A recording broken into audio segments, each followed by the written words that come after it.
Hello, welcome to the penultimate episode of RHLSTP. Stop saying that, you people over there, Series 9. Series 10 should hopefully just carry on more or less straight away as soon as this is over. We'll start recording them on October the 3rd at the Leicester Square Theatre. My very first guest is Armando Iannucci, and that show is nearly sold out already. And there's plenty more very exciting guests coming up that I will announce very soon. So do buy tickets to that. If you want to see them carrying on being filmed, they'll come out on audio for free, whatever. Then we do need you to help us with the Kickstarter. Go to www.gofasterstripe.com/Kickstarter and make any contribution, however small, that will still help us. If it's really big, that will help us more. We're getting close, but there's still quite a long way to go. It's certainly not a definite thing. So if you like those videos, then please give some money. If it doesn't happen, we'll just have to stop making the videos. So it's not the end of the world. We'll still make the audios. But if you like the videos, then carry on. Also, we have filmed Series 9 and we don't have any money for that at the moment. So it will put us in a bit of a hole, but we'll find a way out. We're resilient and resourceful. If you pay more than £15, there's lots of other rewards. One of the rewards is access to a secret channel with all the backstage interviews from Series 9 and Series 10. So, for example, I asked Tim Minchin this. It's hard, though, to choose one, isn't it? You're going to ask me an emergency question now? Yeah, just because it's nice for the people. If you had to marry one of the Muppets, which of the Muppets would you marry? I wonder how he responded. You'll never know. And look, here's some of the other questions that were asked backstage. Would you prefer to have a tit that dispenses talcum powder or a finger that can travel through time? If you had to choose between having a hand made out of ham or an armpit that dispensed sun cream, which of those two things would you choose? It's still your hand, but it's made of ham and you can eat it. I've already got the answer. Okay. As soon as you finish that question. Okay. But you have to get the channel to see what happened. We do 5-minute interviews backstage that they usually go up on the secret monthly badge channel. And also you will get access to an unbleeped version of the Royal Chat with Sophie Hagen.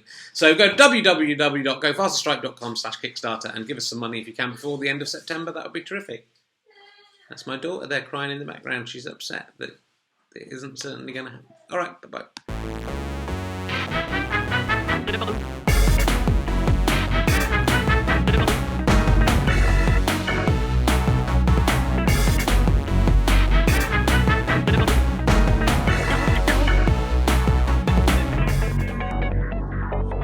Ladies and gentlemen, welcome to Richard Herring's Leicester Square Theatre. Please welcome a man who genuinely passed Lee Ryan from Blue in Shepherd's Bush just a few minutes ago. That's so exciting. Come on. It's Richard Herring!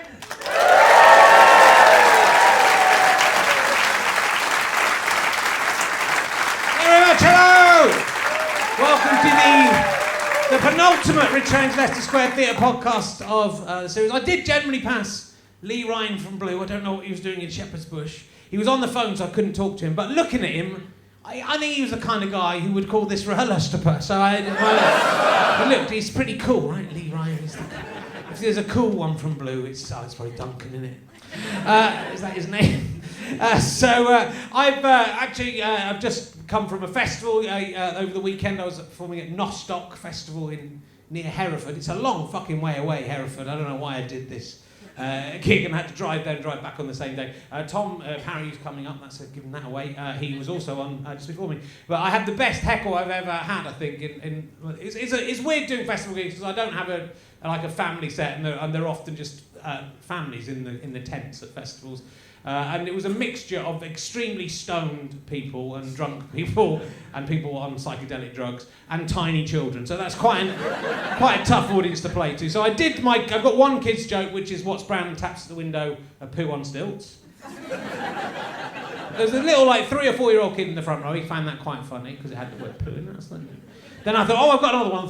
Then I realised I didn't have another one. And as you'll know if you've listened to this podcast before, my other kind of childlike joke is where does a bird leave its sexual organs when it goes to a nightclub?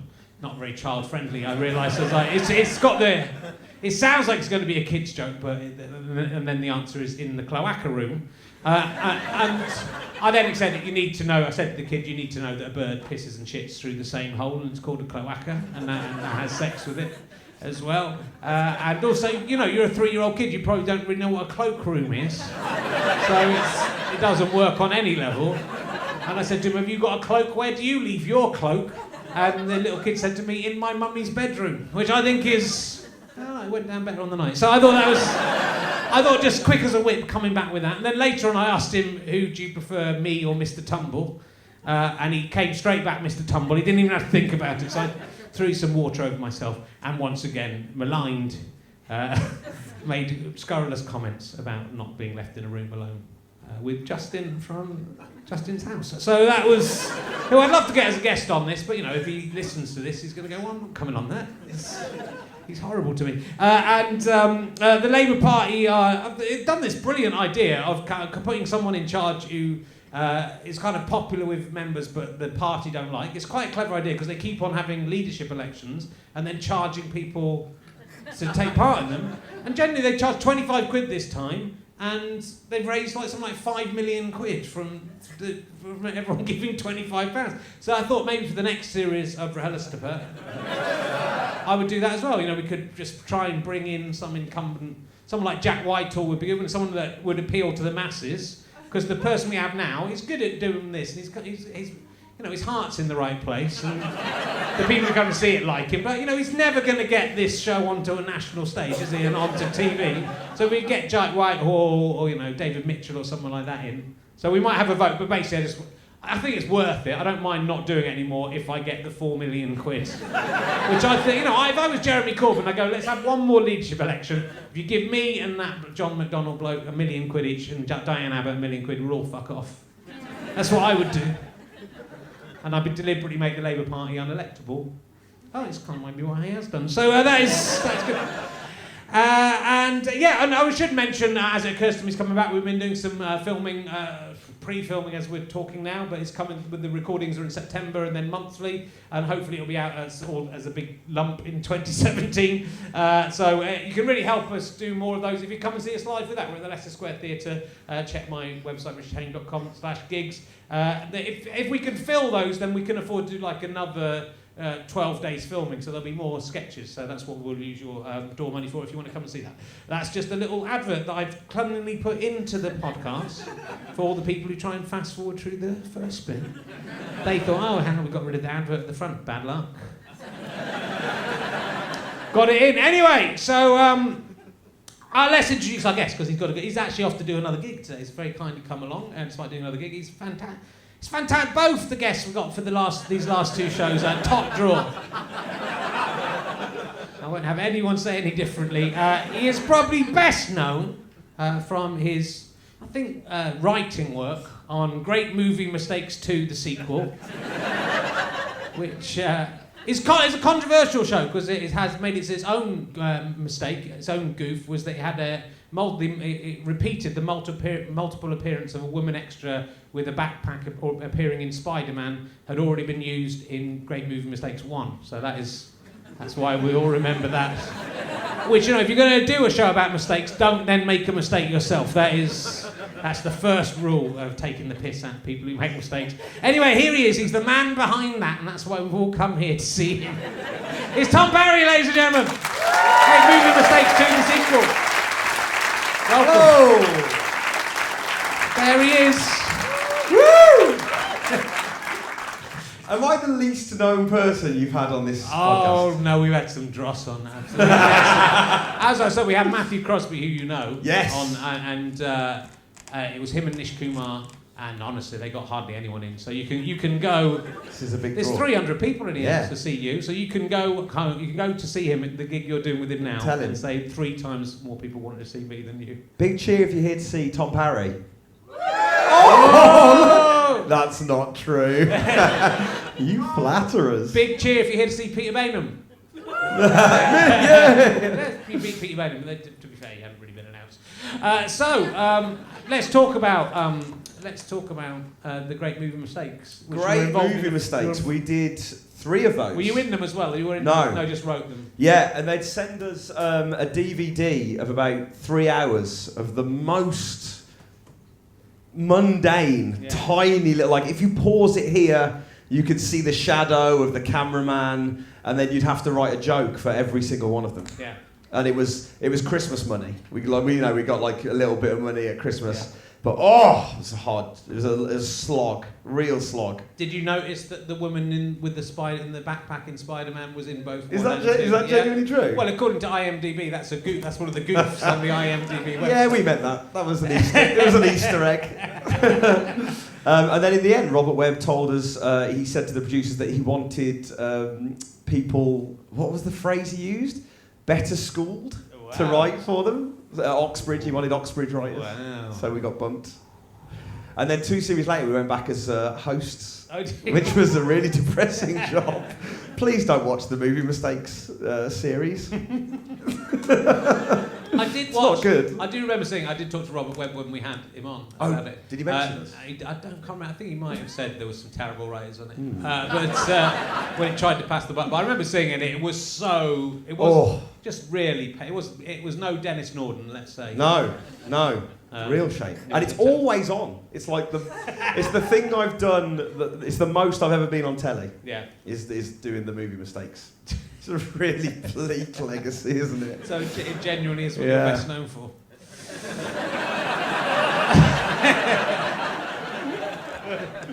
No, I was in. I did one scene in the second series of Miranda. Oh yes. And that's like people stop me in the streets and say, "Are you the bed salesman from Miranda?" And it's like and it was literally like a 2-minute scene. Yeah. And I think that's the most famous I'll ever be. Right. Oh, there might be. No? There might be more than that. Well, there's this. There's now.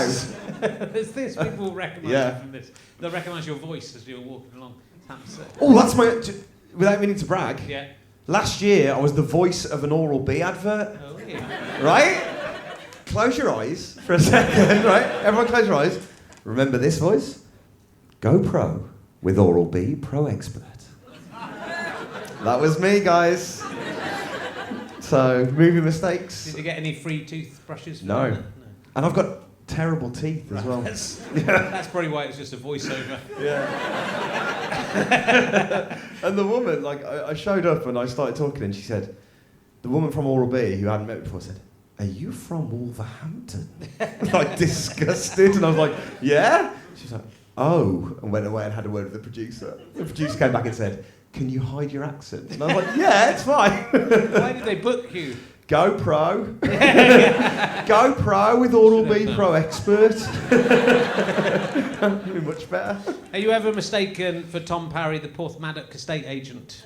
Who is the #1 hit on Twitter when you Google Tom Parry and has tomparry.co.uk. Yeah, and he's got Mid Wales sewn up. He really has. My family go on holiday to Mid Wales, so I get lots of pictures of people going, "Oh, is this your job?"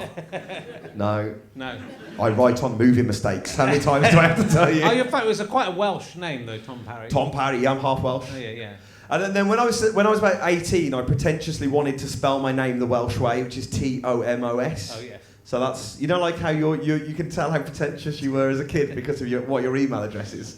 So that's my email address is Parry Tomos, spelled Tomos. And that was going to be my actor name when I was going to be an actor. Are you ever mistaken for Sir Thomas Parry, the comptroller to the household of Elizabeth I? No. He sounds important though. He died of mere ill humour. Really? That's what it says. He was quite unpopular in court and he died of being grumpy, I think that's what they're saying. No. Oh. He had a son called Tom Parry as well. Was he more fun? He was an MP, I think, or like a member of parliament for. Well, it's the same thing, isn't it? But he's either an MP or a member of parliament. No, I don't think they had, whatever the parliament was in those days. A military policeman. Yeah, it could have been that for St Albans. So there you go. Wow. That's all I got on you. That's all I've got on you. There was quite a few. There's a footballer. When you look up videos for Tom Parry, they're all of the footballer Tom Parry. None of me. Winning 4-1 against Kidderminster or something. Oh, there we go. Yeah. My dad played for Kidderminster Harriers. Did he? That's the end of that story. So let's talk about you. Who's the most famous Richard Herring? I think it's me, but there's a guy who writes books. He wrote a book called something about the solitude on the road, Richard Herring. There's a guy. Is that about you? No. Some people buy it thinking it's by. It comes up on Richard Herring. It sounds like it could be. Right? And there's a Richard Herring who works in. Who's got the Richard Herring Twitter thing? I think. Oh, he beat you to it. I think he did, but he works in computers somewhere. Someone told me they'd met him and he was a dick. So, that's... I can't corroborate that, but it probably is. So I think I'm the best one. Okay. I think I'm the best one. Congratulations. Thank you. When you were on at Nostock as well, did you have a nice time over the weekend in Hereford? Yeah, I mean, comedy at music festivals is always a little bit... You're performing to people who've gone a bit too hard and need shade. Yeah. So you just kind of just have to... You just feel like your job is not to scare them too much. Nostock was a heavy festival, it seemed. It was. Yeah, I felt like such a square. Yeah, well, that was my problem. Yeah. Because I'd literally just arrived and I was wearing a t-shirt. Yeah. It's the kind of festival where, the backstage staff are like, do you want any MDMA before you go on? And you're like, no, thanks. Just have a can of Did you Coke. get a dressing room? Did you get your No. own? Did you not? There was I a think caravan and a teepee. Did you get one of those? I got a special dressing room. It's Bloody actually hell. nicer than most dressing rooms I've had in Oh, there you go. theatres. I was next door to some guy came up and I don't know anything about music. He came, a very nice young man came up with a beard and said, "Hello, I like your work and I'm on. What time are you on?" And I was on at the same time as him and I said, "Oh, what's your band?" He said, "Well, I can't remember what it was." Might have been. And I said, "Oh well, good luck." And then there was at the end and there was some even special. I said, "I don't really know anything about music." He said, "Nor do we. It's fine." And then. At the end, there was a special bit with a fence behind it. There was these big, looking like I guess they were. Guys. Well, they looked like LA rappers or something like that. Jurassic 5? It might have been. There you go. But they looked scary. I was going to go hello to them. Hello, I'm on as well. Hello, Jurassic 5. I don't know enough about music. But I followed Bob Slayer, Right. who is a brilliant festival act, Yeah. because he basically looks insane, is drunk, and off his face all the time anyway. That's it. And what his act, which I think worked very well, was to read The Hungry Caterpillar whilst picking a bloke out of the audience to be the Hungry Caterpillar. Yeah, that's it.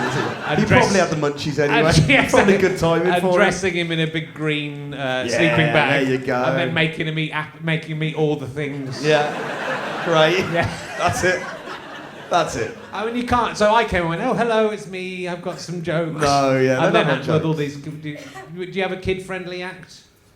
I accidentally grinded at a child in the front row very early on, and it was very tough to get the 20 or so people there back on board. Kind of said, I was talking about chirpsing when when you text flirting. Yeah.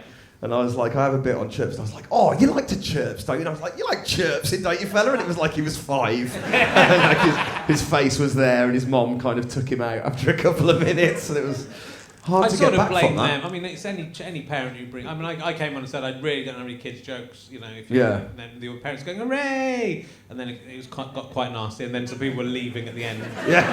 and looking quite angry, and I said, "Well, I did warn you." He said, "Oh," I think they were joking. Yeah. I said, "Is it me that's bad, or the kind of parent who would bring their children to this?" That's it. Why are the kids there? The evil. We had a great... Pappy's did this children's music festival. It's called Deer Shed up York. It's designed for families, and so we were there. We had a child-friendly set. And the parents all stand around the outside of the marquee, and the front is all the kids. They're all about 7. So I came out and I said, "You all right, kids? I'm going to crowd surf." Just as a joke. And they went, "Whoa!" Pretended to jump on them. They went, "Yeah!" So we did an hour. So all the way through, I was going, "I'm going to crowd surf. So right at the very end, the show had gone really well, and I sat on the end of the stage and went, "I'm going to crowd surf now, kids." And I kept my bum on the side of the stage and kind of leant back to pretend I was going to crowd surf. And Crosby and Clarkey misread what I was doing and thought, "He's going to crowd surf?" So they pushed me out, right, onto a sea of 7-year-olds, right? And they bore me up for about 3 seconds. It was this glorious moment. I felt like Gulliver. It was like, whoa, this is going to work. And then suddenly they just buckled and I just went bang, just down on these kids. And one of them was stuck under my arse. And I had a radio mic on. And this kid just going, "No!" It was but the kids who were 3 or so metres away, just thought something cool was happening and came forward like it's like this nightmare. So I was shouting, "Get back!" And like Charlie was going, "No!" These kids were just going, and the dads had to like wade in, throw the kids around. It was like Saving Private Ryan. It was horrible. Do you think if you'd killed like 3 or 4 of those kids that Pappas would have been able to continue as a going I was concern? genuinely, and I got back to the stage. I went backstage. I was like, "Shit, we've really hurt that kid." Like he was really crying, and in my head I was like, "We could be sued here," but like, because it was in Yorkshire, like the dad came back with the son and went, "This is Charlie. Sorry he was crying. He's a soft shite." He's a soft shite. Come on, lad. Let's go and watch I Am Clute. And off they went. I was thinking if that had been fucking St Albans, it'd have been like, "You've hurt Tarquin." Oh, thank God it was up north. Yeah. Oh, yeah. Cool. Tough audience, kids. They are. Well, it's difficult to know how because I'm so rude. But then I won this kid round by doing some, by nicking some of Mr. Tumble's act. There you go. So there's something in it, in like being a strange old man. Tumble's a millionaire, isn't he? I would have thought so. Yeah. I just noticed on the tube he's playing. He's in the Railway Children playing, the Bernard Cribbins part. Yeah. So he's branching out. He's good. He's really good. I had a chat with my mum about him literally yesterday because my mum said, because I'm trying to write some sketches for a kids' sketch show. My mum said, "Oh, Tom, you could be like Mr. Tumble. I do hope he's nice." And then my dad, who's a head teacher, said, "I heard he went to Tetnall Wood for the summer fair and he was short with some of the staff." And my mum said, "Such a shame." And it was like, I watched, just like in a matter of 5 seconds, the guy's entire reputation just be thrown away. I was like, "Mum, he might have been having a tough day." "No. Why would he do that, Tom? Why? Why can't he just be nice?" And it was like, It's like a superstar, but I was thinking how difficult it must be for him doing anything. He's got his own family, I think, I'm right in saying. So, like, I went to a dance class with my daughter the other day, and I kind of thought, God, if you were Mr. Tumble, and you came here, all the kids were going, Tumble! So you wouldn't be able to do anything, like any activity. 24/7 he gets that. And so if you're walking down the street just all the time... Yeah. So he only hangs out in strip clubs, is that why? Maybe he does. I mean, he looks short of patience on the shows, I would say. So my favourite thing is when he just goes, "Mr. Tumble," when it comes back to Justin, he goes, "Mr. Tumble's funny." He's with the kid and goes, "Mr. Tumble's funny. Mr. Tumble makes us laugh." He does it every time. But he's like indoctrinating the kids. It's sort of it's that kids don't realise apparently that it's the same person. So he's kind of going, "Yeah, God, he's funny. He makes us laugh." So that's how he's managed to get to this stage, just going up to kids. "Oh, and that other guy, this guy's great. Oh, I wish I was him." And pop on the nose and off he goes. It's a great trick. He's great. He does a little sketch show, which is actually not pretty bad. good. It's pretty good. That's where the money is. Have some kids and you're allowed to watch all this stuff. It's great. Yeah. It's mainly what I've talked about in this. Oh, really? Yeah. I'm going to go to the Furchester Hotel. You won't know what it is yet. No. But it's like the Muppets, but they've invited... I wrote about wanting to have sex with one of the Muppets. And they invited in the paper, and they invited me We're going to make this happen. But they invite me and my family, which is a sort of mixed message. But I'm assuming they'll distract my daughter and wife and then say, "You go into this room and have sex with Vanilla." Assuming. I mean, if that doesn't happen, I'm going to be quite disappointed. It's in Salford. I've got to go a long way. It's a long way to go for nothing. If you get a blowjob off a Muppet, is it technically a hand job? Like how do the legalities work on that? I don't know. So I don't know what I've been masturbated by a ventriloquist puppet. Honest? Yeah. Really? Have you talked about this before? Yeah. Yes. Yes. There's a man who's been to the comedian Stuart. Do you know Stuart Lee? Yeah. He used to be on the telly. When we were teenagers, he once tried to cheer me up by masturbating me with a 100-year-old ventriloquist dummy that my great granddad made. It didn't cheer me up. Did you finish? No. Okay. No, I didn't even get erect, really. That's a relief. If you had, that might be the end of your working relationship. It's been difficult. You have some kids. It's good. It's good. That's my message to you. You're getting on a bit. Right. Yeah. Sorry. A second ago, I thought it was sex with Muppets. Yeah. You have to have sex with a with, Muppet. you have to have sex with a human being. That's Okay. the unpleasant part. Yeah, get Then that you out of the create way. a human being, but then you get access to all the puppets. And it's not really a crime. Having sex with a puppet, it's not really a crime, is it? No. Is it? There's no... Unless they're genuinely alive, you know, if it's a living puppet, like Pinocchio. Would you fuck Pinocchio? No, he's not really my type.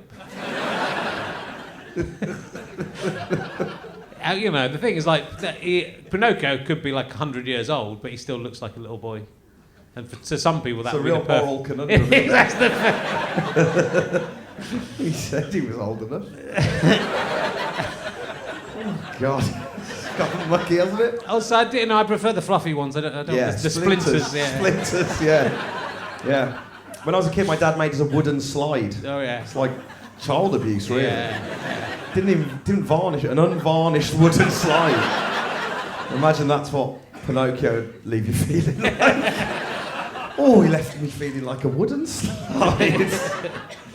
All right, we're talking of sex Yeah. with puppets. No, this isn't with puppets. Dirty Britcom Confessions. Have you seen this website? Yeah. That Dirty you're- Britcom Confessions. Yeah, that you were in under the sketch group section. section. Crosby's obsessed with stuff like that. There's someone who wrote fan fiction about us. Oh, really? Like a situation where the three of us got locked in a room and ended up bumming. Yeah. And he kind of sent me a link to it at like 2 o'clock in the morning. Said, read this. And I was in bed with my girlfriend at the time and she was like, what's that? And I was like, Matthew's just sent me this thing. It was really strange.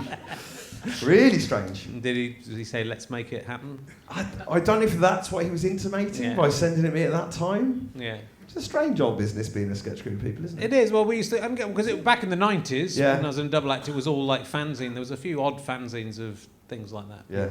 People getting off with each other, imagining they were me and Stu. Really? There was a thing about two girls getting off with each other, imagining they were me and Stu, which is quite a conflicting thing to think about for many reasons. But they didn't have any. They had no puppets involved, so they didn't know how we operated. They didn't know what our special bond was. As long as it was done through an intermediary, Yeah, we were happy to a have bit of sex. separation. Anyway, these are a couple of yours from Dirty Britcom Confessions. Really? Yes. This is dinner, then a threesome with Daniel Kitson and Tom Parry.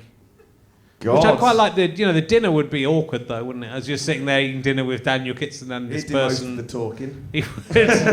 But then it's like you're aware where this is leading. It's the fact that there's dinner there first, What, and then and then you have to have a threesome with Kitson. immediately after... Yeah, after dinner, you're still a bit full. The food's not the bit that concerns me, No. actually, funnily But it's enough. odd to mention it. Would you be up for a threesome with Daniel? I mean, I imagine you would have to do some stuff with Daniel Kitson for this person to be happy. Would you be happy to do that? I mean, I'm not, I've never done threesome. No. And I know Daniel, I play football with him, Yeah. and I think it might affect our game. It might make If you. I mean, it doesn't affect Premier League football, does it? I mean, like, It might make you have a better understanding of each yeah, other. maybe that's why they do Yeah. it. Maybe it helps them on the pitch. Did you know how someone is going back and forth? Yeah. So actually, if I kick the ball there, I know that... I know his tongue will knock You it know- in. My cousin had a threesome with a guy once. Yeah. And he said, I kept on telling him he was doing it wrong. And he lost his erection. So I finished off. Oh, what a terrible image that is. Imagine being heckled during... That's what I wouldn't like, is like, I wouldn't want Kitson being like, oh, you got that wrong. That's my Daniel impression. You're doing that wrong.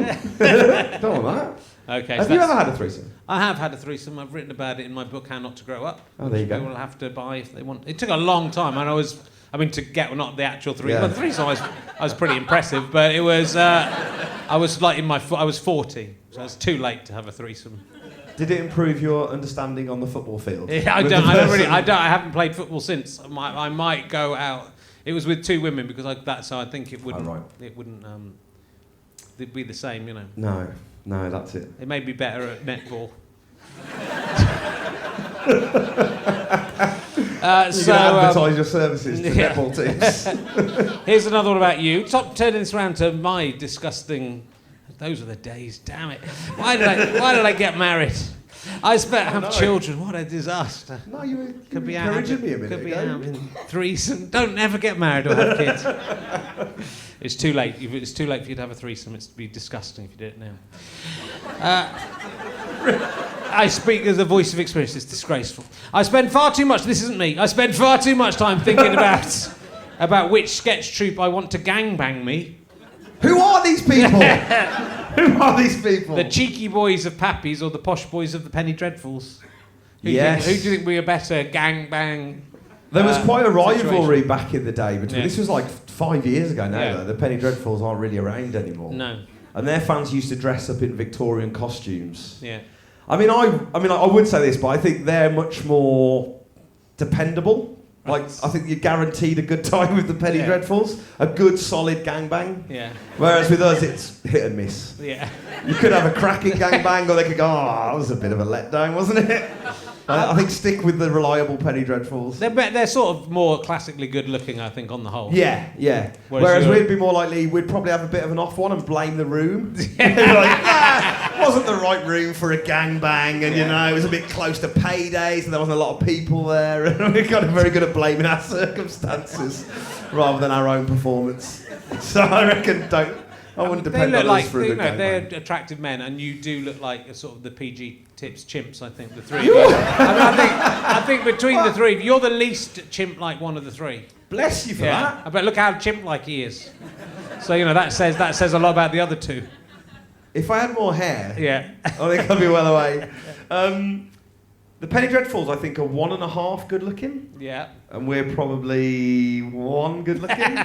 Like if you take the average of the members. Yeah, maybe. I think if you cobbled all of us together, we're about 1 good looking If guy. you made you into one, if it's sort of an awful Frankenstein's monster, human centipede.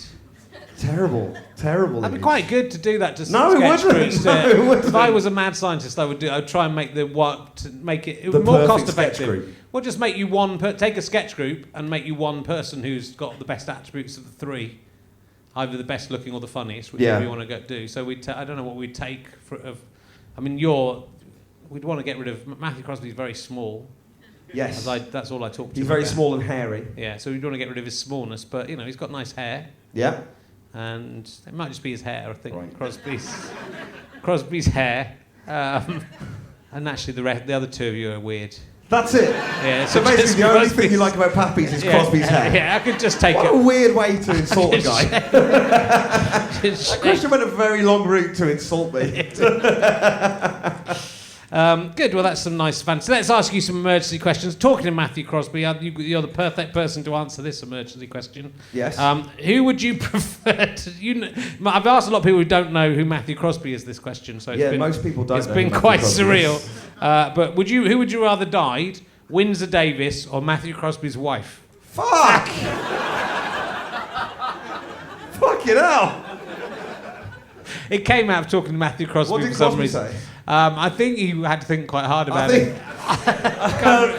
Windsor Davies, as in the guy from... It ain't half hot, mum. It ain't half hot, Mum. Yeah, and whenever the twain shall meet. He's had his time, hasn't he? It's Yeah, got well, to be that's Windsor why. Davies. I don't want to wish death on anyone, but... I mean, Matthew Crosby's wife is quite young.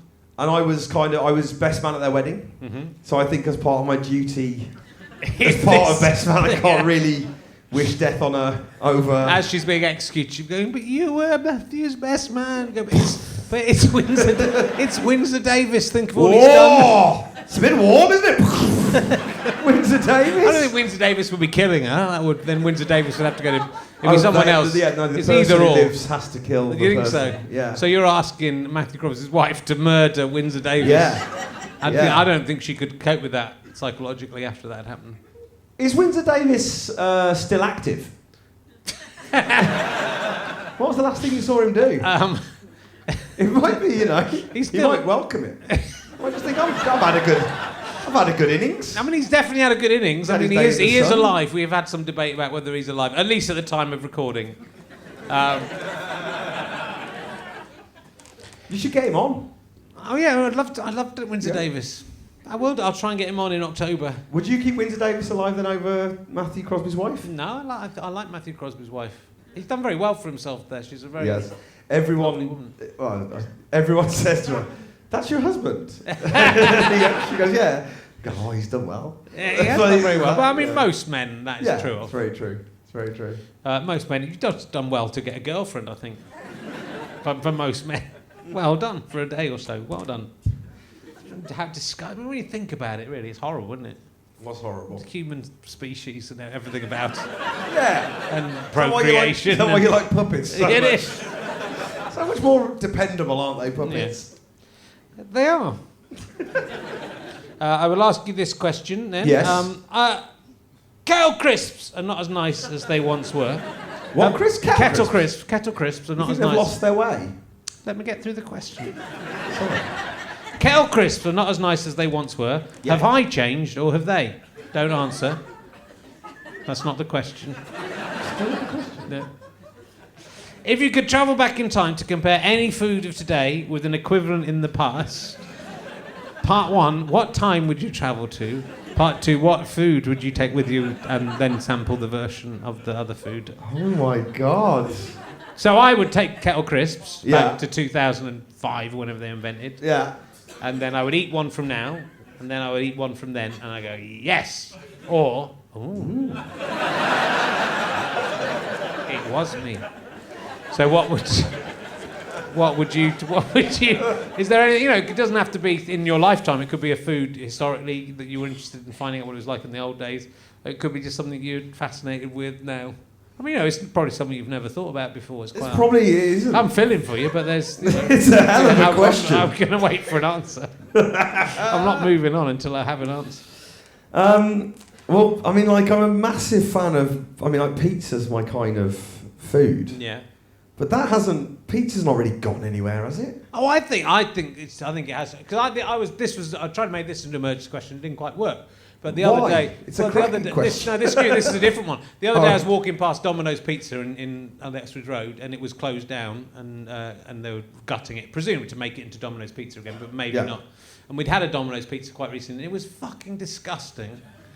And I realised that every time I've had a Domino's Pizza, I've just felt sick and disgusted, and it has no nutritional value, and it's horrible. Yeah. And then as I walked past, I said, I'm never having another Domino's Pizza. But it'd taken me a long time to realise...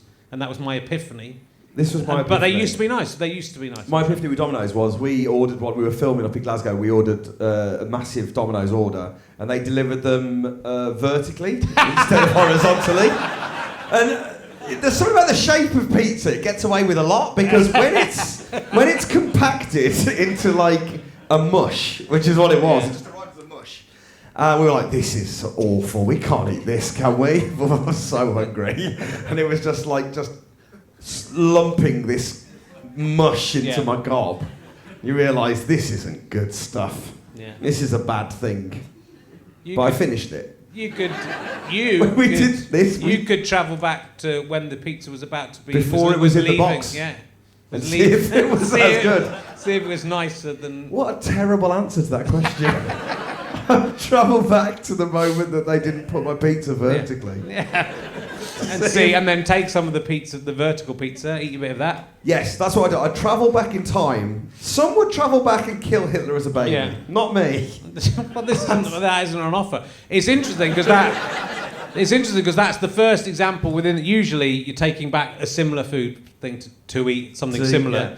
But in this case, you would actually be eating the exact same food. Same pizza. And then when that met in your stomach, would that destroy the universe? Yeah.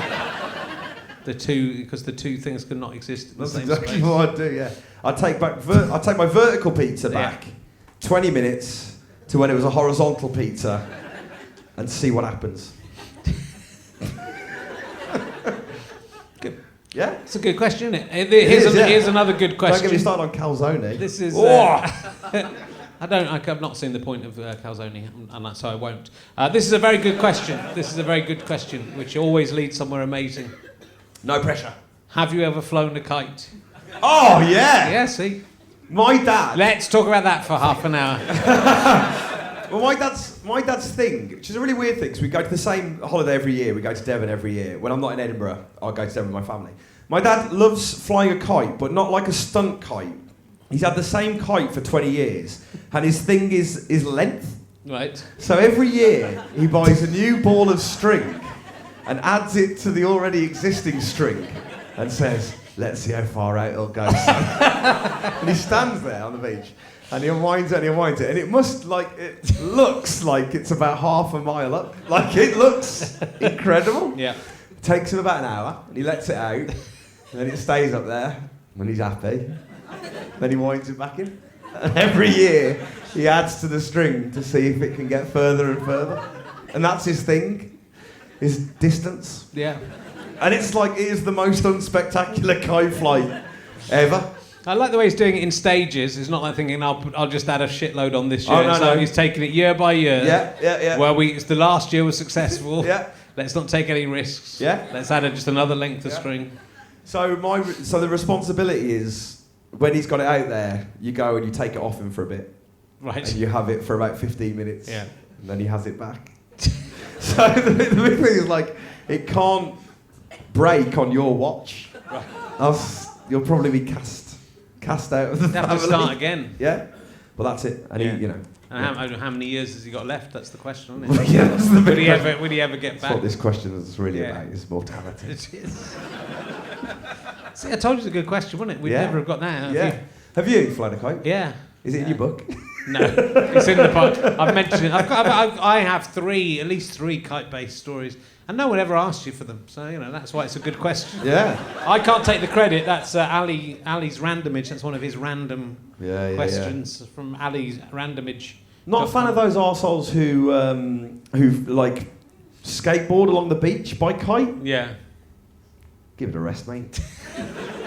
Not a fan of them. You know what I mean? I do. Yeah. It's a bit much, isn't it? Are you jealous? Slightly jealous of them? No, I mean, come on. It's a bit much, isn't it? Well, I don't know if I've really seen this happening.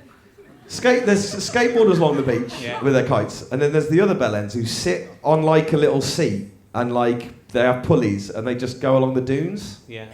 And it's not quite parachuting. It's not quite kiting. Yeah. It's this shitty in between. Just think, what are you doing? Yeah. Have you ever? Am I alone in that? I think Do you know you all more do about this? kites than most of the audience. I should just do a kite-based podcast, and then the audience would all know about kites. The Kite Runner with Richard Herring.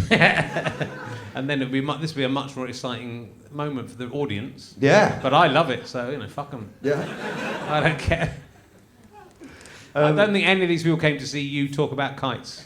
No. Of the 5 people that came to see you, we're everyone going, I hope he talks about kites. Can I ask you this then? Yes. Have you ever tried sushi? Yeah. I'm a vegetarian now, though. Oh, yeah. So I There's can't. vegetarian sushi. Yeah, but that's not like Yeah. It's not. You don't eat sushi for the rice, really, do you? It's like that's the worst bit. So the fish is kind of like the best bit. Yeah. And I've stopped eating. Kind of removed all joy from my life. I used to love eating meat, love eating fish, and love drinking, and now I don't do any of those things. What's made this change occur? I was turning 30, right, and I thought, shall I change something in my life? And I chose that. To the vegetarianism. Yeah. And I think I enjoyed it because I like talking about it. Yeah. And then and then that gets tired, and then now as a matter of pride, I can't go back. Yeah. Because all the people who thought I was a bell end talking about it are waiting for me to go back. Yeah, you can eventually. That's why I was vegetarian for a long time, and basically until I was 30. Yeah, I would till 30. Yeah, so from like 18 to 30. And, that was one of the things that kept me in there for the last 5 years. Well, it was just like, people are going to give me a fucking hard time. That's it. So towards the end, I was eating bacon at home. Not telling anyone. But then buying bacon, then you got to eat it all though. If you buy a pack of bacon, you can't leave it in the fridge, you've got to eat it all. Oh God, that's sordid. Just near the end. And then I sort of thought, this is now bad. This is bleak. Just doing a full pack of bacon on your own. Yeah. Wafting the smell out the window so no one can... It was bacon that I'd really missed. Yeah. So that was the thing that... That's what most people say, is I was vegetarian, then I cracked and had a bacon sandwich. So then I had a year where I was eating fish, and then I went, fuck it. Yeah. It's grim, innit? Yeah. It's just boring, that's it. It's just going to a restaurant, especially going to a nice restaurant and having risotto every time. There's only so many risottos you can have. It is. That's bad. It's better now than it used to be. I think the way around it is to make sure that you appreciate the animal sacrifice. That's not good enough. It is. So thanks, pig. I think like leaving meat behind is, having some meat and then not eating it is disrespectful, I think. And so eat leftover meat. Yeah. That's your compromise. I won't leave any. If I'm eating meat, I respect the animals. But I also realise that you're not saving any animals by being a vegetarian. You can't. No, you're not, because they won't exist. The fish will. The fish will exist, but all the other animals just won't exist, because it's not like the farmer's going to go, well, we haven't sold enough meat this week. Well, we're just going to let that cow go and live in that field. Have a good life. They will just go, well, let's kill that cow, and we won't have so many cows next year. Oh, God. So it doesn't say. Should we go for a burger? It doesn't say. It doesn't. I think if you want, I very much. There's a lot of vegetarian and vegan comedians, and I think there's. I think it's I understand the motivation behind it, because I was a vegetarian for a long time. I hate no, but I hate vegans. I find it really hard to be a vegetarian, and I feel like I'm being a really good guy if I'm being a vegetarian. And then you meet a vegan, and they're like, "Oh, I'm a vegan." And it's like, "Oh, fuck you." Oh, you eat cheese? Oh, I'm like, yeah. Don't judge me, because it's hard to be a vegan. But there's really a lot of comedian vegans. There's a lot of them. Why is that? Because the same thing, they're all trying to show off to each other. Yeah, it becomes a war of attrition. Yeah. And then, one's done it and go, well, I've got to do it now, I've got to stop eating. Then one will go, I'm just eating fruit that's fallen off trees. Yeah, that's it. I'm just eating just vegetables that have grown in the clefts of my own body. Yeah. And I'm not planting anything in there. The seed has to fall in there. And if it falls and grows in there and I know it's not going to sustain, I will eat that. Just lick sweat. Yeah. That's how I wonder how long you could survive just eating parts of yourself. I mean, not by cutting anything off. No, that's a documentary I'd watch. Just by sort of scraping skin, bogies, hair. I mean, it's not so good for you. Well, you got hair on your body. You can't shave off hair. You could shave that off, eat that. Toenails? Little pie. Toenails? I eat my fingernails. Yeah. Are we gonna say poo-poo? I think you could try, but I don't think. I'm not sure that it would have any nutritional value. I think that's the basic problem with poo. You could drink. I mean, I think you'd have to be very strict to say I'm only going to drink my own wee as well. But that could be part of it. Of this strict. Imagine if you become that comedian. That's what I'm going. I'm going to become the comedian that only eats stuff off his own body. Occasionally, you might have to go. I've got to lose a finger because I'm going to die. Oh, you're going to start eating yourself. Well, you might have to eat You might have to eat a finger or something. There's the whole.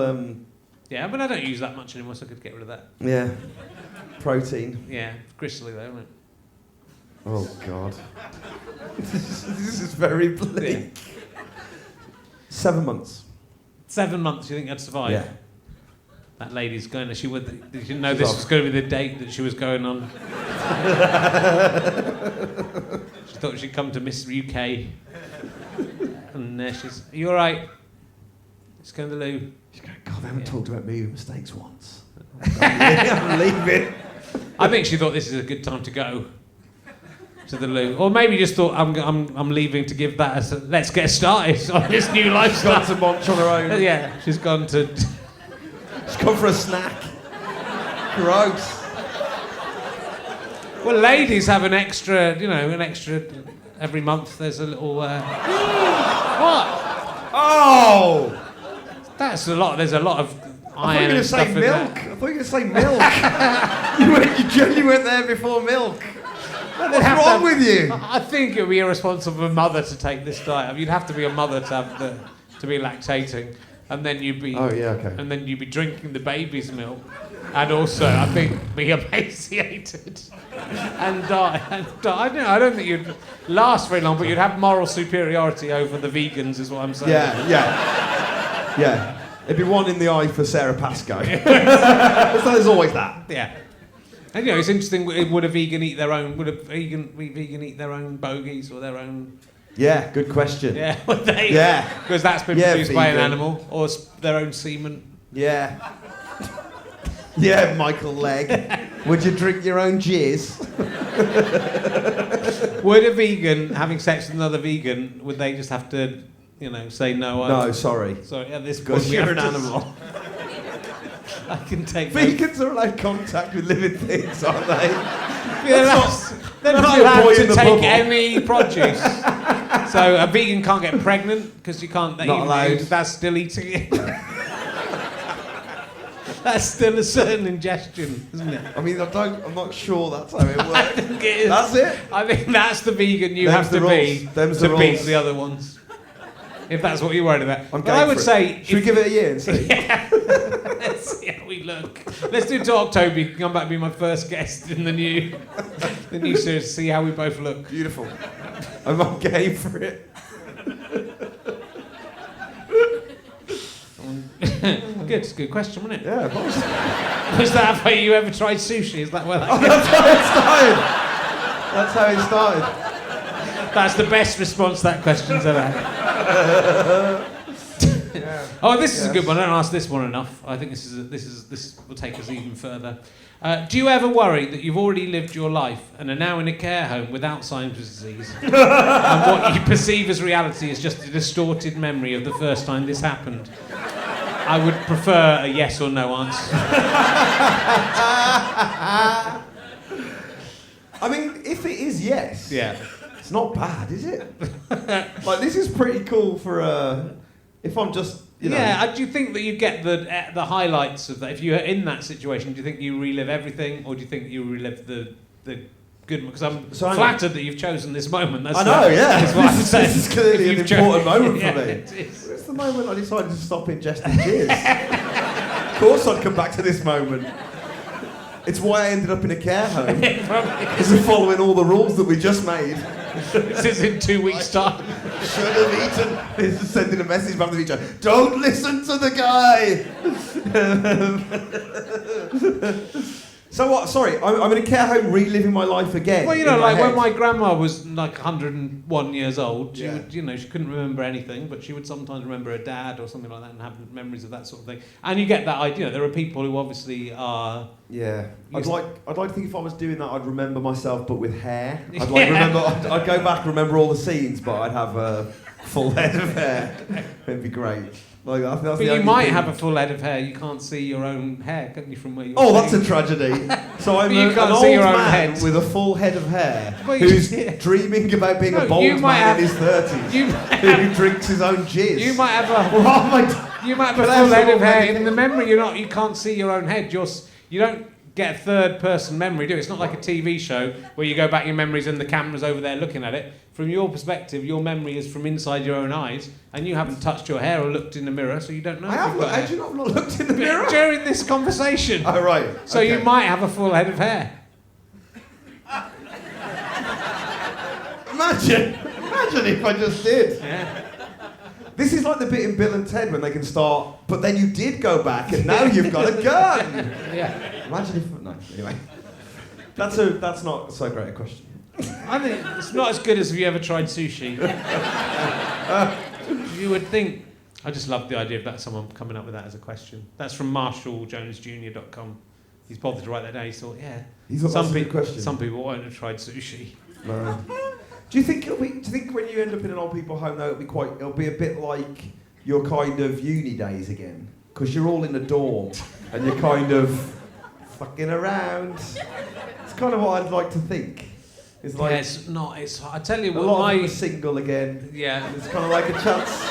Well, no, they are though, aren't they? 'Cause that's why they're in the home. There's an Kind element of get a chance of like, there's can we that- go again? There's an element of camaraderie in it, I would say. I don't know if I've talked about this before on this podcast. I went to see my grandma a few times. Yeah. She was in a hospice in Wells, so every time I went back to see my parents, Christmas we'd go and see her. Yeah.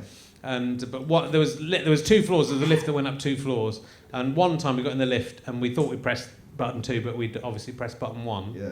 And my grandma's ward was quite nice and light, and you went in, and everyone was quite friendly, and some people were able to have conversations with you. Yeah. And on floor 1, though, it was just It was absolutely. You're walking down. I thought you were going to say there was- wall-to-wall fucking. It was. Yeah! It was water. It felt like it was darker. It felt. right. It felt like the lights were flickering. I'm One's sure the- that's not happened. That didn't happen. But it was literally just walking down a corridor, going, they were so unhappy. Oh God. And it just made you see that because you want it all to Yeah, be. yeah. Oh, this is all love, but it's not. So did you get the phone call where they said we've moved her to Ward 1? It was like, oh no. It was so nice to realise we were on the because both the corridors looked exactly the same. Yeah. So we walked right down to the end, and it was only when we got to the end that we realised it wasn't the right one. Right. And it was then nice to go up and see just my happily Alzheimer's disease grandma who didn't know who I was or anything Yeah. about. So Ignorance is bliss. yeah, so it's. I often wish I didn't know who you were. I don't mind you not knowing. It's a very odd. It's very odd to. My grandma coped with it really well because she was for years she was sort of just would get by. She had a boy. Yeah, She had a boyfriend. Did she? Yeah, so she got like a toy boy. He was like 10. She was 95 and he was 80. In the home? No, this was before the home. Oh, right. But like he would help her a bit, but then she would go, we'd be at a party and I'd go to, and she'd go, well, we know this young man, don't we, Ken? And I go, yeah, you do know me, Grandma, I'm your grandson, But she was quite clever about finding a way to cover herself. But it's a horrible. Never grow old. Tony Blair was right. Is that what he said? He said didn't he say if the Tories get in, don't grow old, don't be. Oh, Kinnock was it? Same bloke, innit? Yeah. Anyone who's not Jeremy Corbyn, am I right? Yeah. Might as well be Margaret Thatcher, eh? Might as well be Hitler. They probably know what's happened by now in the future that Jeremy Corbyn is still clinging on. He'll still be there. I don't know. I just don't know. I voted for him. Did you vote for him? No, I didn't have a vote. I'm going to vote this time. You are? Yeah, I paid £25. Are you going to vote again? Well, is this... I prefer not to say, Yeah. but I think I've made my... Right. I think I'm probably... I mean, it's sort of weird that you feel you can't... I mean, I like him, and I'd like him to be... I'd like the Labour Party to encompass all the people it encompasses, and I'd like people like him to be in the Labour Party, but I don't want him to be the leader of the Labour Party. Okay. But it's weird if you say, because even if you just mention that, you get a lot of shit, which I also don't like, because I think but both ways as well. I think, to be fair. What is weird is from the moment he got in, more than any other leader of a party in my lifetime, every kind of power that be has conspired to ridicule and get rid of him. Yeah. So it's clear that the establishment doesn't like having people like him in charge of parties. Now, admittedly, he's proven that he's not very capable of being in charge of a party, but it's very interesting to see the reaction to somebody like him getting that position. Yeah, I'm not really sure it's about that. I think we absolutely need someone who's going to, turn politics around and change the way it is. Yeah. But I just think now is not the time. We're really in this incredibly dangerous situation, thanks to all the idiots who don't live in London. Hi there, everyone. How you doing? I think it's an incredibly dangerous time we're in. Yeah. Especially if by the time this Trump might be the president of the United States, in which case I'm just going on the fact that we'll all be dead by the time this goes out, so it doesn't matter what I say now. The people in the room are not enjoying it, but the people in the future. It does feel like that's the only way this year can end now, is with Trump becoming president. Yeah. Like, it feels like that's 2016's logical conclusion. It'd be really weird if this film has a happy ending. Like, it's already the bleakest. It just feels like, why wouldn't Trump become president in 2016? I think he's going to. Yeah. I do think he's going to, because I think it's because people miss. It's the same as Farage. It's in a way it's the same as Corbyn, though I don't think Corbyn and Farage are in any way the same. No. But it's the similar thing, because people are trying to protest. Yeah. And so people have made this protest vote about Brexit, which is a sort of punch in their own face and might destabilise Europe and cause a nuclear war, especially even without Trump, but definitely with Trump. Not definitely, but probably. But Trump is the same thing. It's all these guys going, yeah. I mean, it's the last kick, in the same way that ISIS is the last kick of religion. It really is. It's like it's a past thing. They're all a past thing that really we've got past, and it's their last kick against it. So the way to it happened with Christianity in Europe, a few hundred years ago, and it happens as things change. The perceived guardians of America, white middle class men or white men, suddenly feel that they're being challenged, which they aren't really, but they should be in any case, and so then they react against that. They'll all vote, and I don't think Hillary's got the support, which maybe Bernie Colonel Sanders might have had it, might he? Because of the free chicken and stuff.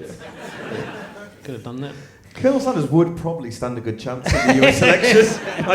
If they turned him out as a candidate, I bet he'd get a good turnout. But now I think everything's changed, because I don't think, even if Trump doesn't win it, they won't. They've learned from this. Yeah. The way, and it's is Michael Gove saying that thing about the experts, which no one cares about experts anymore. He obviously realised that was the kind of trick. Watching someone like Gove play that trick was like, oh God. But he knows that people don't trust experts. So to say to say that is like getting on board with that to get the votes, rather than going, well, actually, we probably do need experts trust experts to make things run properly. So it's now just about getting votes. Yeah. And so if people think, if I say a load of stupid Katie Hopkins shit, I'll become the president of the United States, then someone will get it, won't they? Someone worse than Trump will get it. Yeah.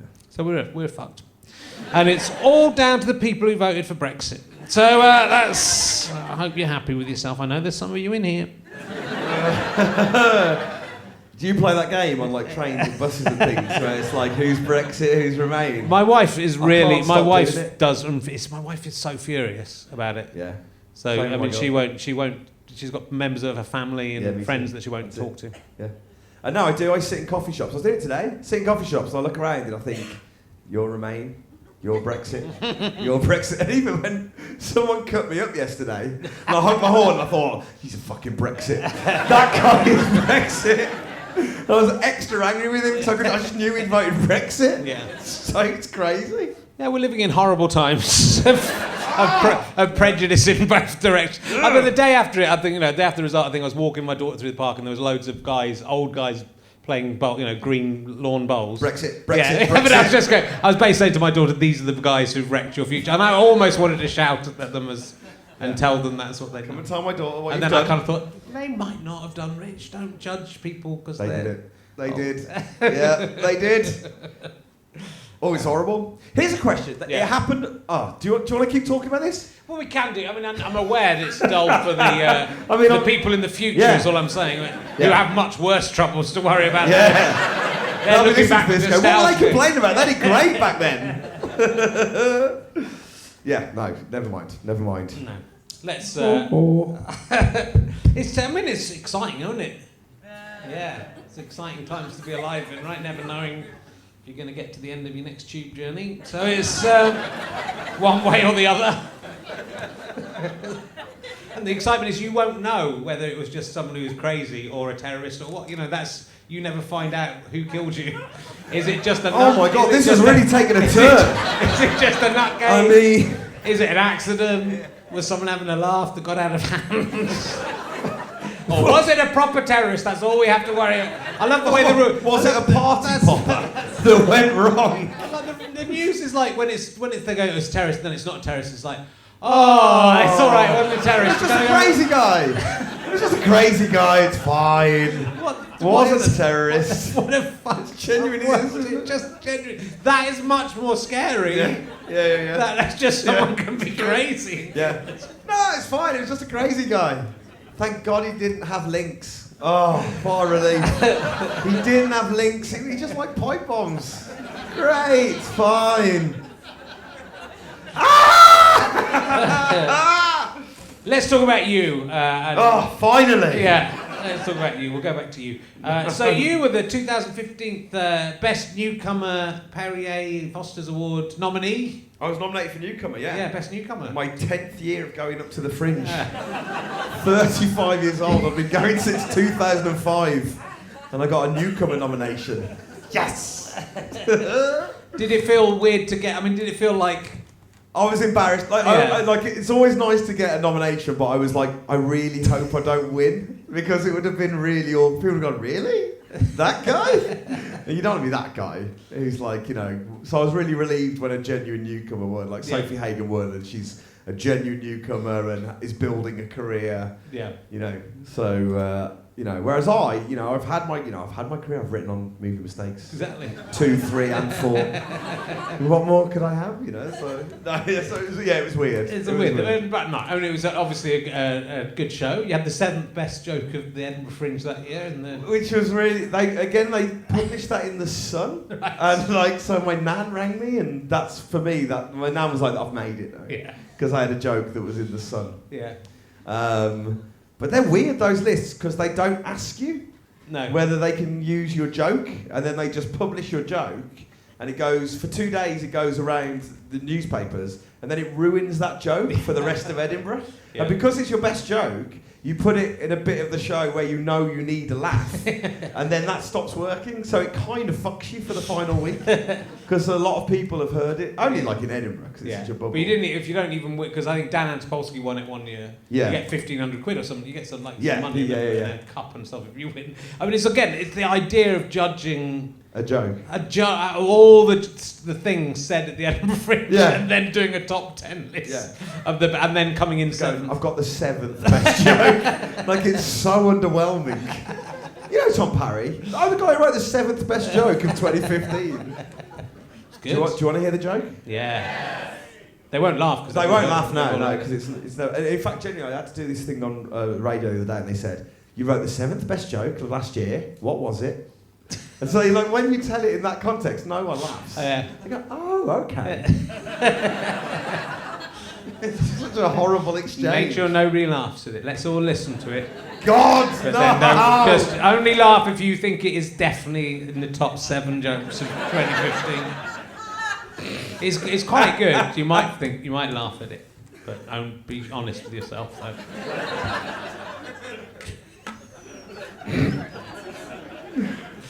Is it as good as where does a bird put its sexual? This is never. Just to give you some context. Right. Where does a bird leave its sexual organs when it goes to a nightclub in the cloaca room? It's never been in any top 10 lists. Didn't get the nod. No, it hasn't been any shows either, apart from this. So maybe we'll get this 2016. Oh, It could be 2016. I'm going to go to Edinburgh to just do that joke. It's going to be called the Cloaca Room. Is going to be the name of the show. People are coming in. 58 minutes of build-up. This is going to be great, guys. There'll be 58 minutes of me explaining what a cloaca is. Yeah. And what a cloakroom is. Yeah. To anyone who is too young to remember what a cloakroom is. And what cloaks are. And then I'll go, yeah. So we all know what the facts about those things are. So.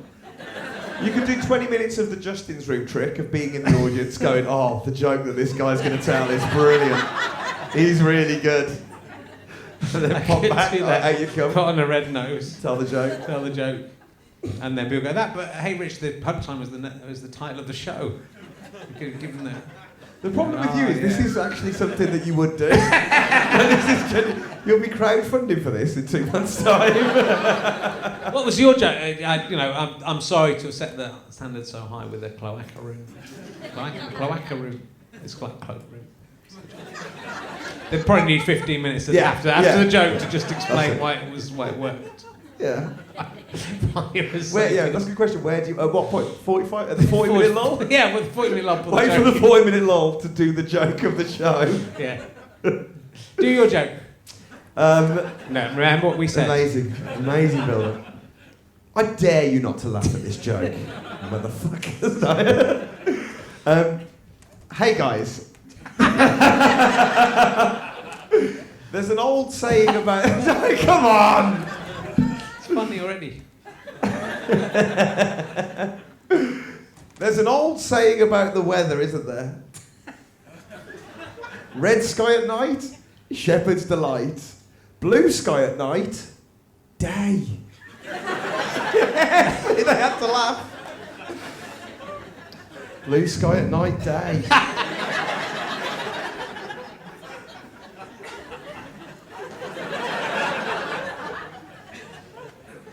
In at number 7. Number 7 with a bullet.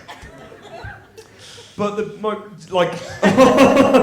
all joking aside, the best thing I had was Tim Vine, who's one of my absolute comedy heroes, texted me that morning and said, I love that joke. It is good. And it was like, for him to say that to me was like, that's it. It's a good joke because also it's like a lot of people have had a go at getting a joke out of that. Yeah. So it's impressive. That's what, actually to find the new joke in something that's well trodden. It makes it the 7th best. I don't know what one actually. No one remembers that guy. No one remembers that guy. All talk about number 7. Blue sky. Yeah. I would say, it's not. That's technically not a night, though, is it? So.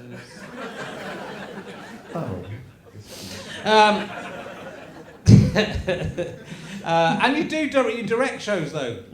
So you're not going to Edinburgh this year, but you'll. Do you know what I just did? I just directed Russ Abbott. Do you remember Russ Abbott? I do. What an atmosphere. Yeah. He was really good. Still really funny. What's he doing? Is he doing a show in Edinburgh? They were pitching the Russ Abbott sketch show again. Right. And so he was doing like his old characters and stuff, so I got to direct him. So that was like my first proper directed job. Right. And then outside of that, I direct Edinburgh shows. So I have like all the fun of going to Edinburgh, but then you can fuck off after the first 8 days. Yeah. It's really nice. Yeah. It's really nice. And also, like, you can talk, like, what I like about directing is, like, I had a meeting this morning with Max and Ivan, who are very funny and very good writers and stuff, but I said, like, I think what you need there is, like, a campfire scene with loads of jokes in it. Bye! And then they have to write a campfire, and they have to do all the heavy listing, and you just make suggestions and then disappear. Sure. So it's actually, like, a very lazy way to still do comedy. Yeah, but you get asked by lots of different people to do it, so you must be... Yeah, I like doing it. I really like doing it. And it's just a case of, like... Again, it is just making sure that the people who you're working with get to where they want to go. It's not necessarily my taste, but, like, it's where they want to be. Yeah. So that's it, really. Yeah. But I love it. So I think it's the thing I enjoy the most, actually. I think I enjoy it more than performing. Because there's a different satisfaction when you're at the back of a room and you watch something that you've done that, and you see it work. Yeah. And you hear the audience laugh, but they don't know that you did it. You have like a different kind of pride. Yeah. Whereas when you're on stage going, "Hey guys, red sky at night, guys." I mean, what's that all about? Like you're working for it really hard, and you don't get to enjoy it as much. I think. Yeah. Whereas that thing of being at the back is like twice as satisfying. Sure. Do you think, I was talking to David Cross about this coming back and doing a sketch show in his 50s now with Bob Odenkirk. Do you think it's something that you'll keep working at with the Pappies? Will that keep going? Or do you think you'll get to an age where it's suddenly, and I'm saying this as a 49-year-old man who's still doing this shit, so I've got nowhere to go with this myself. But do you think it's, and who's just about to do a sketch show, but is it something that you think will carry on between the I think so. We kind of made a commitment to each other about 5 years ago. We were like, let's keep working together because we still really love doing it. So we think, let's find out. Mm-hmm. But we haven't really written a new sketch for about 4 years. Really? And so we've got this prop bag with all our props in for those sketches. And Crosby left it in the back of his wife's car. And we got a phone call from Crosby yesterday that said, my car's been nicked. Right. Charlie's car's been nicked. But the worst news is our props bag's in it. And it's like, and my first reaction was, shit, dude, are we going to have to write new sketches? And he was like, I think so. And we genuinely had this big panic of like, what gigs have we got coming up? What can we do without the props? And then this morning they found the car and it had been moved and the props were still in it. Yeah. So we're back on. We're back on board. I thought the bad news was going to be they've stolen the car, but they took the props out and left them behind. So we still don't have to write any props. Yeah. No, it turns out there were roadworks and the roadworks people had just moved the car. Oh, so thank God. Didn't steal the props. But I don't know, I think we'll keep working. I mean, I just think the best thing about comedy is not stopping doing it. Yeah. Because, the nicest thing about that is the people who you know get really successful, and that's really exciting. Because you can kind of go, oh, my friend's doing that now, and that's really exciting. And also, it just changes the way... When you first start, you're obsessed with I've got to try and be doing it, and I really want to be doing it properly, and it's like a race of ugh. And once that stops, you can just kind of go, oh, I love this. And it's that's all you do then. So I don't think we'll ever stop working together. That's the plan. Matthew said that he did it? Yeah, he said another 6 months, he said. 6 months? Yeah. 6 months. I don't know if I was meant to tell you, but it's going out on a podcast and everything, so... You'd have found out eventually. Yeah. It's funny because we're all doing our solo stuff, and it's kind of like there's this sweet spot right between you don't want the thing that they're doing to be a disaster, you don't want it to be too good. And there's like a real sweet spot in the middle where you go, it's fine. Yeah. And that's what you want. So Yeah. like whenever Matthew works on something, I go and watch it, and it's like, oh, thank God, it's fine. Like it's not fantastic, Yeah. and it's not terrible. It's fine. And like that's what I always look for. It's like if he did something that was fantastic, I'd get worried. I'd think, oh no, I've lost him. But at the moment, he always does stuff that's fine. Yeah. Well, you never know. You never know who's gonna. Yeah. Yeah, well, that's it. You never know. I'm convinced Ben, who's like, he's the best actor of the group, and I think he auditions a lot, but I always think he's one audition away from like he could just fuck off and he could go to LA or he could get a big series because he's a very funny actor, and I keep on having to train myself for how I'll be when that happens. How did you deal with your partner being more successful? Very badly. I think it's really difficult, but like there were times when we weren't working together by the time things took off, so it's like slightly different. Yeah. But we went to the Just for Laughs festival in 97, 98, I think it was. It was certainly a couple doing of days. solo stuff. No, well, together and solo. Right. But we went one year and we did this TV show for Channel 5 out there. We were hosting the coverage of it. And then they wanted us to go back the next year, and I'd hated the Just for Laughs festival, Yeah. and I didn't want to do it again. And I was writing a play, and it was going to get in the way of that. But Stu was like being kind of courted by all the American people. Yeah. So it was like a double whammy of like I don't want to go and do this thing, but if I don't do it, Stu won't be invited to the festival. But if I do go, Stu's being courted by all these people. So it's like me going to do something I didn't want to do in order to basically give Stu a chance to be a solo star in America. So did you go? Yeah. Was it horrible? I still didn't like it. I just don't like I've been once on my own as well. I just think it's just I don't. It doesn't suit me because I'm not a networker and I kind of hate all that sort of stuff. Yeah. But I'm sort of it's interesting because lots of the people I've worked with have gone on to be incredibly successful. Yeah. But I think it's the long game as well, and it's also about how you view yourself. So it makes you come to a better place for yourself. I think there were certainly times when. Both ways, I think, when there's been times when Stu went through a bit of a wilderness period and I'd made some money doing the Al Murray stuff, and he kept on going on about how, Stu, rich making loads of money and I'm not making lots of money, and so it works both ways, and you're aware that over the long period of time things go up and down. So but also I think you have to have that, the happiness for other people, really. Because if you don't, you're gonna be destroyed. You go mental. You're never gonna be the person at the top all the time. Yeah. So that I think as I got older, and now I'm suddenly really old, as we discussed back then. And then you go fucking hell, it's kind of over really anyway. So it's I'm essentially treading water to the end. I mean, I've kind of got 15 years of a career. If I retire at 65, I've got 15 years left. Fucking hell. That's the last 10 years has gone ridiculously quickly. Yeah. So the chances of anything happening for me are smallish. So you become comfortable with yourself and what you want, and you realise other things are more important. I think that's it. I think you find out your own. I think you're really good at what you're happy doing, and that's when you're best. Yeah. So like I've got a really good test for me that it holds me back really, but I get terrible head sweats when I'm out of my comfort zone. And sometimes Pappy's got asked a few years ago. We got asked to do quite a few talking head shows.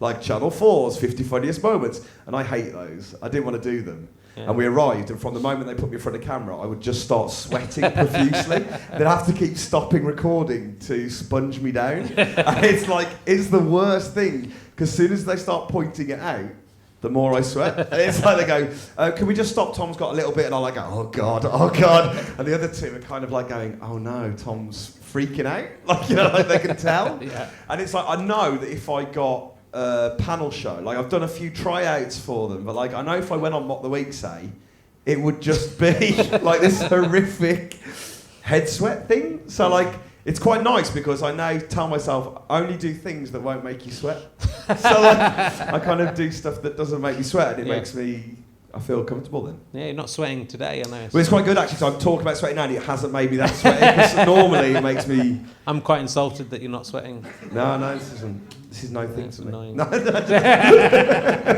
This- it's nice because it means I'm comfortable doing it. It does, I actually I know. thought I wouldn't know until just before I came out. I thought I'd be in the wings and you'll know if it's going to be one of those gigs. Terrible. It is. Yeah. It is. Yeah.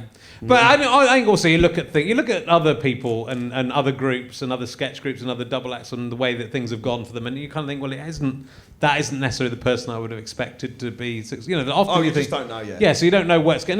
There's all that luck in everything you do, and it is whether you get the part or if you get the, you know, you're at the right place at the right time. Yeah, a lot of it. and genuinely, and this is a weird thing that I never thought I'd consider, but like when I started doing comedy, I loved doing it, mainly because I loved working with my mates fucking around, and it was like we were doing this really fun thing. I never thought to myself, I want to be on telly. Mm-hmm. Like, never. So when we got a sitcom, we did 2 seasons of this sitcom on BBC Three that got an awful lot of hatred. And it was like real, like hashtag, if you look at hashtag battles, well, actually, it's become a porn hashtag now. So once you skim past all the porn, we got a lot of abuse. And I realised very quickly, I was like, I didn't want to be on telly. I never started because I wanted to be famous. I don't want to be recognised. And that's weird because a lot of people get into comedy because they love doing comedy and not because they want to be famous. And then the byproduct is fame. So like people like John Richardson, who's a really good friend of mine, we go to the pub every Christmas, and it's like, recently we've had to start choosing pubs that he won't get recognised in, or he has to wear his baseball cap, and it's like, he never wanted that. No. But it's like a byproduct of doing well at comedy. Yeah. And the fame's a weird side effect. Yeah. I'd hate to be famous, you know. Yeah, me too. God. Thank God you ducked it. I just don't know how I managed to avoid. No, but that's what I mean. Like, especially once you get to have it, you know. I think when you're 25 or whatever, you think that would be amazing, and it is. Yeah. But also once you're suddenly with a family, and that's why I just think it'd be so awful not be able to go to do things. Yeah. It just would break my heart, because then you think, you know, that your kids are then confused. Yeah. And it's just odd. So, you know. It's Mr. Tumble's life, mate. It is. That's Mr. It's all the money in the world. He's sitting in his house with the unicorn, the zebra coming out the wall, where I imagine he really lives. Not many fans of Justin's House. I mean, I know it's on early, but just have a baby. You'll be up in time to see it. Don't you worry. I think we're going to have to let you go in a sec, because you're dashing off to do another show. Yes. We should try and do something funny before you go. Cause, Yeah, you know, it got pretty deep, didn't it it? did. That's traditional. That's fine. Oh, is but that what normally happens? Yeah. Because I'm It very. was fun at the start, though, wasn't it? Yeah, it was funny. Once I told my joke, it really Yeah. nosedived. I've manipulated you like a ventriloquist dummy. Oh no! Yeah.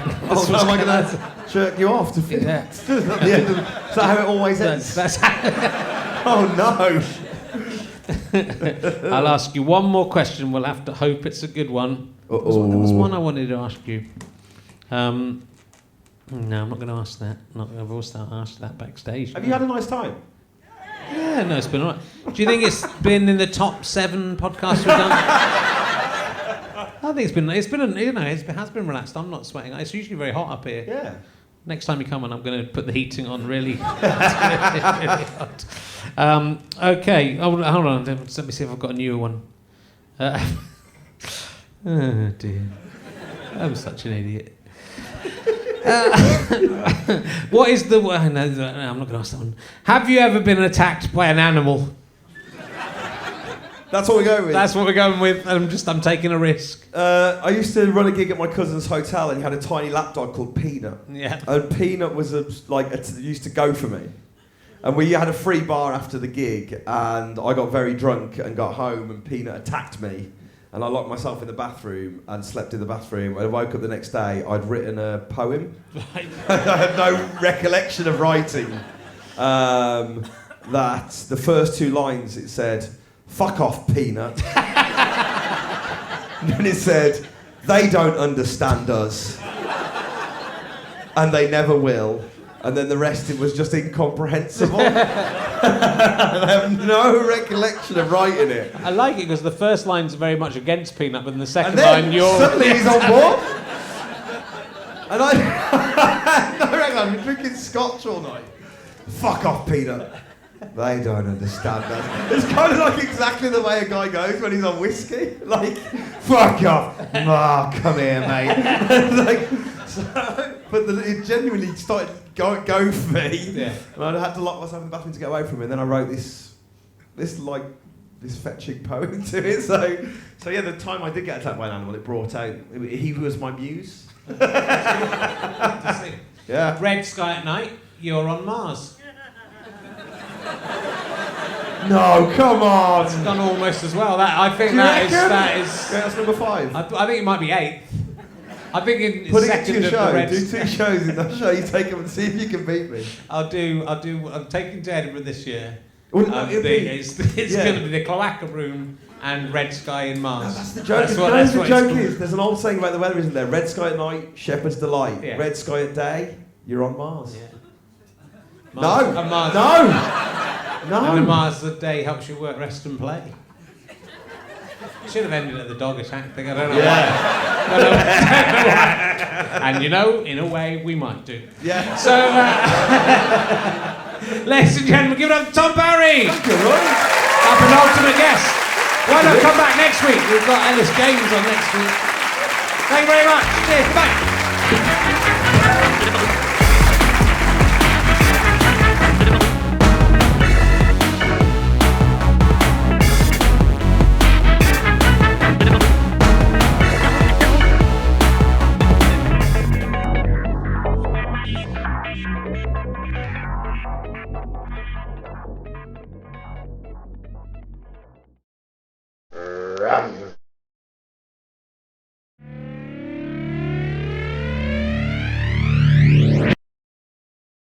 How'd you like them sky potatoes?